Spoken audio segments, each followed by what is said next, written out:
Welcome to our channel. Today, we're diving into the chilling reality of how simple mistakes can have devastating consequences. In this video, we'll explore true stories where a seemingly minor error led to tragic and life-ending outcomes. Stay tuned, and remember to like and subscribe for more gripping content.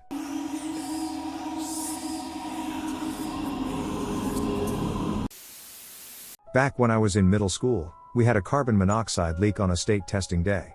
Someone was supposed to test for carbon monoxide over the weekend, but the guy showed up at the high school and not the middle school, and they ended up having to reschedule the whole thing. When they found out about the leak, everyone was in the middle of state testing, and they didn't want to evacuate the classrooms. Plus, it was raining. So they held a shelter in place and tried to handle the situation since it was in a room away from the classrooms.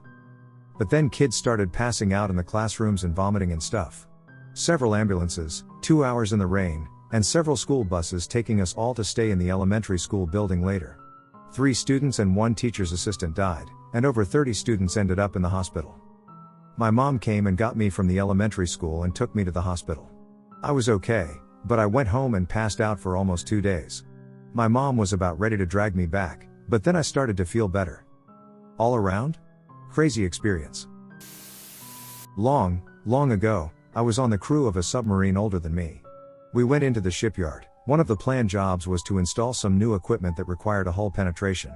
One Friday afternoon, a shipyard worker drilled a 1/8-inch pilot hole through the hull, intending to come back on Monday to finish the job. The job got cancelled, he got reassigned, and the hole remained. It was covered with duct tape to keep dirt out. The painters went ahead and sprayed over the tape. How deep can a piece of duct tape and paint hold on a dive? About 218 feet. Before you ask, yes, we survived. There's a super famous example that got made into a film eventually, I think, called Open Water. But in the original story, a yacht was found sailing adrift with a baby aboard and no crew anywhere to be seen. No signs of panic were found. The baby was dehydrated but otherwise fine. Eventually, it was assumed that while at sea, they went for a swim. The sides of the yacht stick out of the water quite high in place, but on most boats, the stern is lowered so you can climb into and out of the yacht from a tender, small dinghy. This yacht was different and had a ladder lowered from the back. This was either up or missing. But they couldn't get back on the boat and eventually drowned or were attacked by predators. Now I never jump in without thinking about this. Because you can't ever guarantee that the person behind you won't do the same. Imagine trying everything to get back to your screaming baby mere feet away and just being out of reach. It'd get dark. The wind might pick up and carry the boat away. Those final moments would be agony from such a simple mistake. The Goiania accident. A court in Brazil had been made aware that there was an unsecured source of radiation in a condemned cancer treatment clinic due to be torn down but did not let anyone safely remove it. A scrap collector went into the building, found the radiation source, broke it open, and found glowing blue powder inside. No one knew it was extremely radioactive cesium powder, and the glowing blue light emitted by the powder was beautiful. It was spread around much of the local city before reports of widespread radiation sickness prompted government emergency action.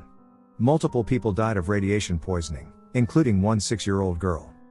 As an additional butthole clencher, the fire department very nearly threw the bag holding the remaining powder into the local river.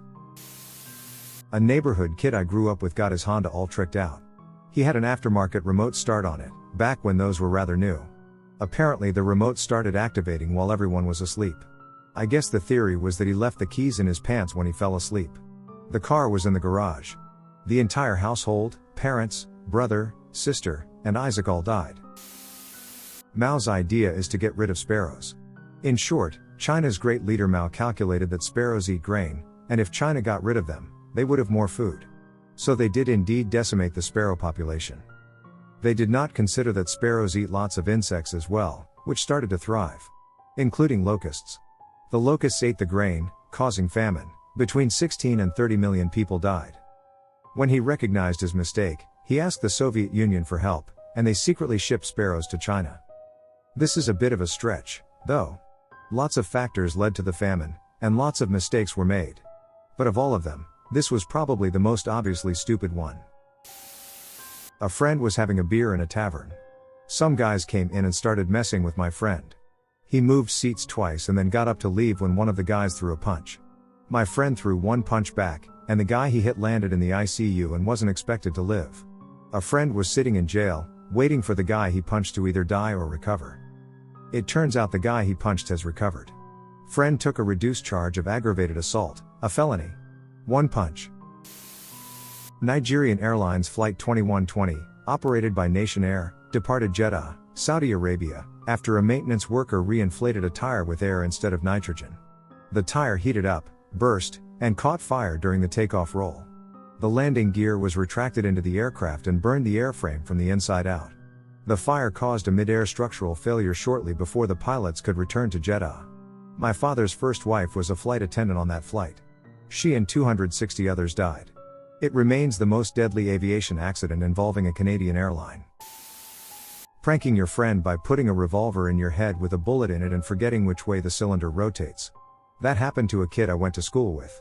He put a bullet in the cylinder and had his friend come up the stairs to prank them by thinking they were going to shoot themselves. Pulled the trigger, and bang, off went Tanner's brains and skull onto the walls. His friend never recovered from this, which led to all sorts of problems. I think about this from time to time for some reason. Dude was a nice guy, as was his friend. Don't point a gun at anything you don't want to destroy, even if you know or think it isn't loaded. Not looking both ways. My great-grandparents live in a house on a state route. Speed limit is 55 miles per hour. Well, when they were younger, long before I was born, they had a young neighbor. Her name was Charlotte, and she was 11. She tried to cross the street to look at the horses. Since it's on a state route, you get a lot more rural as you head down the road. The people across the street have a huge farm with horses. My great-grandparents were in their 40s or 50s when it happened. She didn't look both ways. She was hit, her skull completely cracking open. My grandmother wasn't home, fortunately or unfortunately.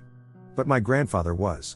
He found her, having to hold her skull together as her brain matter was splattered, while he tried to get others' attention to call paramedics. She didn't make it. She was just a little girl who wanted to see some horses. Man. I wish she would have looked. That was nearly 50 years ago. Look both ways, no matter what kind of road you're crossing. My mom is an orthopedic RN, and a few nights ago she had a patient, M, who was in a severe car crash. He was passing a car in front of him on a 2-lane road and going at least 30 over the speed limit. He didn't see the oncoming car until there was a head-on collision. He killed the passenger of the other vehicle, injured himself and the driver of the other vehicle, and killed his grandmother in the passenger seat and his 12-year-old little brother in the backseat instantly. After he is discharged from the hospital, he'll be faced with not only 3 counts of vehicular manslaughter and up to 30 years of imprisonment, but also the horror, guilt, and regret of having killed his grandmother and his brother. And the passenger of the other vehicle. Pay attention on the road, and don't speed more than 10 miles over the limit. That is a recipe for disaster. Henry Kissinger directed the indiscriminate bombing of Laos and Cambodia. One year he's a college professor, and the next he's micromanaging the war in Vietnam. Resupply routes for the South ran through parts of Laos and Cambodia.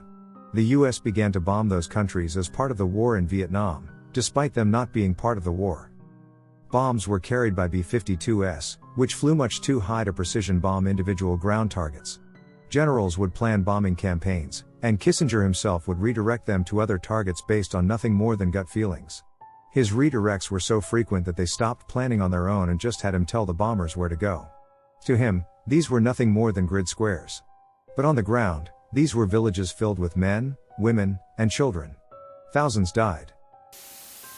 There was this poor family with a hard-working dad and a stay-at-home mom. One of them, their daughter, is playing in their very small home and accidentally breaks the TV. They're poor, so they can't really buy a new TV, it's hard for them. Dad gets angry and hits the child. The kid goes into a corner and silently cries and cries. A few hours later, Mom and Dad notice that the kid doesn't make any noise. They thought she's sleeping, but she's not responding. They take her to a hospital. She had internal bleeding and died. Dad leaves the hospital, and Mom stays. A few hours later, she gets home and sees her husband hanging herself. Another one, an ambulance responds to an emergency in an apartment. They get in and see a middle-aged man having a heart attack. They try to take him to the hospital but find out someone has slashed all the tires of the ambulance. As it turned out, a neighbor saw the ambulance parked in front of his house. It was a really tight street, and there was never anywhere to park in Tehran. He's pissed off that an ambulance is blocking his doorway, so he decided to get revenge by slashing the tires, a method that is actually pretty common in a backward country like Iran. Because of him, the man who had a heart attack died before getting to the hospital. He was charged with murder. Iran's judiciary system is unforgivable, so he either gets executed or dies. Both happened in Iran. A flight in Greece had a door that leaked pressurized air. To fix this, the ground crews set pressurization switches to manual. They left after the door issues were solved. This switch being on manual meant the plane did not pressurize properly after takeoff. The lack of pressure means the crew and passengers had the same level of oxygen as the outside air. At 35,000 feet without pressurized air, your brain becomes starved of oxygen and passes out from hypoxia. This happened to the pilots. The plane flew on autopilot until it ran out of fuel and crashed. A simple switch being on manual, not auto, killed over 100 people. It was a simple mistake by the ground crew and pilots not to turn it back to auto. My uncle went to a bar one night to let loose after a hard week of work. He stopped drinking a few years before but was known as the town drunk. He still had a ton of friends he cared about at the bar, so he would visit, drink a Pepsi, and have a laugh. Well, this time, on his way out the door, a soldier from a nearby military base was waiting outside and looking for a fight.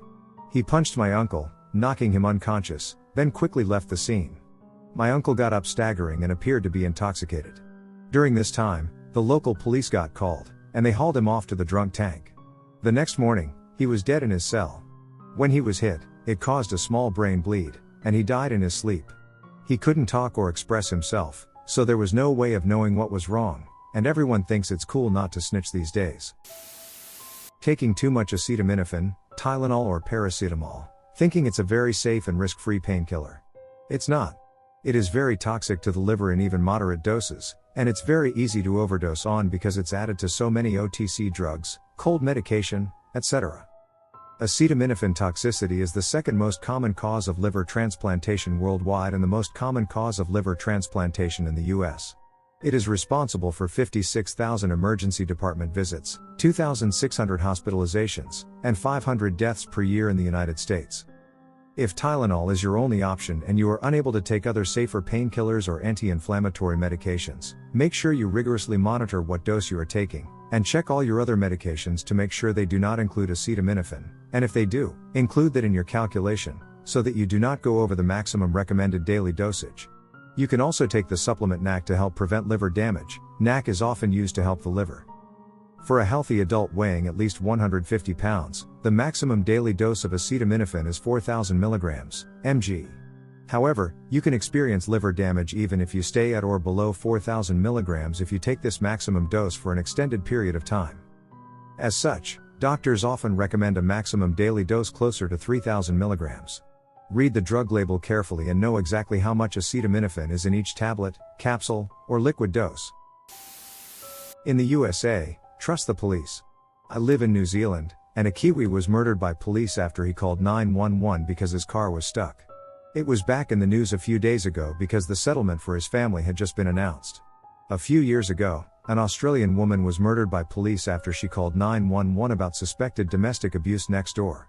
She was in her pajamas. This case also made New Zealand news. Obviously, there are regular cases of Americans being murdered, of which quite a few make New Zealand news, usually the ones that result in protests. Most recently, earlier today, I read about a black man who was arrested for allegedly yelling at his neighbor. Once in jail, the police refused to get him his medication or take him to the hospital, so he died from heart rejection because he had a heart transplant that needed the immunosuppressants. As a transplant recipient, this completely avoidable death has pissed me off more than anything else in quite a while. The police responsible absolutely deserve to be in prison, and while I am against the death penalty, harvesting their organs Chinese style would be a satisfying punishment. At least they would be saving lives for a change. I in no way actually support this barbaric practice. Having too much arrogance, confidence, and ignorance. Franz Reichelt. It was the man who created the parachute suit. He was determined to help pilots who were going down in planes be able to safely jump from their plane's cockpits and parachute to safety. Every test he tried with a dummy failed when it would just slam into the ground. He, however, never wanted to believe it was his invention, but in the way he was testing it, he was so confident in his invention that he didn't listen to anyone when they told him not to test it himself. He ignored them and said he'd be able to do it with no problem. So, in front of a crowd of people, he climbed the Eiffel Tower, stood on the edge, and I imagine still saying to himself, "Yeah, I got him. They are just hella jelly because I'm going to be famous." Then she jumped off. plummeting straight to the ground like a meteor entering the Earth's atmosphere. Just like the dummies. He was right, at least. He did become famous. For one of the dumbest ways to die. That one time, a family stored a bunch of potatoes in a cellar all year. They went to retrieve them in the winter, and one by one they died from a toxic gas produced by the potatoes. Since there was no ventilation, the gas just kept building up. First, the dad went, collapsed shortly after, and died. When he did not return, the mom went to investigate, where she too passed out and died from the fumes. Then the brother, and finally, the maternal grandmother. A neighbor was informed and called for help, and the daughter, the only one left living, found them all dead. Don't store your potatoes in a dark, sealed environment for long periods of time unless you want to end up like them. A lot of people take up arms in battle over relatively minor and trivial things. I worked with a guy who'd spent 15 years in prison for killing several soldiers during the Troubles in Northern Ireland in the 1980s. He was released in the late 1990s as part of the Good Friday Agreement. What radicalized him to join the IRA and take up arms? Well, at the time in the 1980s, he had no particularly extreme political views, and although he was part of the Catholic/nationalist community, which was discriminated against, he hoped for a political solution to that rather than a violent one. One day his home was searched, something that wasn't all that unusual at the time. His mother objected to a soldier searching through her underwear, but he pushed her back, and she fell to her bottom. She wasn't hurt, but that minor incident was enough for him to change his attitude towards the situation and go and join the IRA and kill people. Bhopal Union Carbide chemical plant incident. To make a really long story short, it was not one mistake, but a series of mistakes and negligence to maintain equipment. The final mistake is believed to be a singular little slip. Maintenance workers who were flushing pipes with water forgot, or weren't told to, close off a section of installation that led to a tank with methyl isocyanate. Mic and water reacted, generating enough heat to vaporize over 40 metric tons of mic. Pressure skyrocketed, but reading was disregarded as malfunctioning.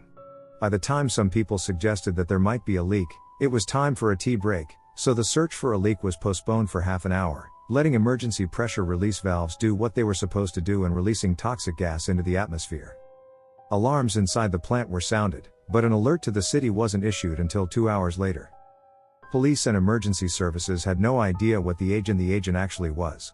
Hospitals were prepared for a few scenarios but heard the abbreviation MIC instead of the full name methyl isocyanate and believed they didn't have a contingency plan for this. The immediate death toll is at least 3,787 people, with about 16,000 being attributed to the incident directly or indirectly. Non-fatal injuries are claimed to be over 500,000. All because someone didn't slip a piece of sheet metal between two pipes. Getting into a fight. Any fight.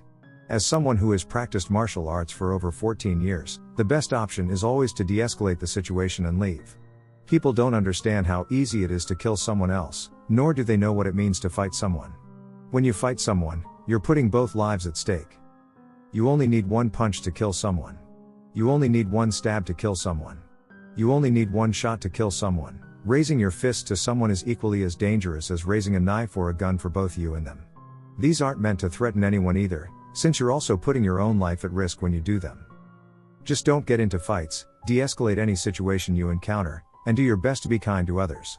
Run away if you have to. Nothing's worth your life, and most issues can be solved with simple communication. This is real life, not a movie. Also, for any alpha males out there that regularly go to the gym and are buffed as hell, the skinniest and most sedentary person can still kill you. You're not untouchable. A wrong turn. In 1914, Archduke Franz Ferdinand's attempted assassination en route to someplace, and some escort officers were hurt and brought to the hospital. The Archduke wanted to visit these officers and instructed his driver to go to the hospital. While on the way there, the driver took a wrong turn and onto the street, where the shooter from before went to get a coffee. I'd what he actually did. Then the shooter grabbed at the opportunity and popped several rounds into the Archduke and his wife. The result of this assassination is 21 million dead and one of the largest global conflicts. World War I.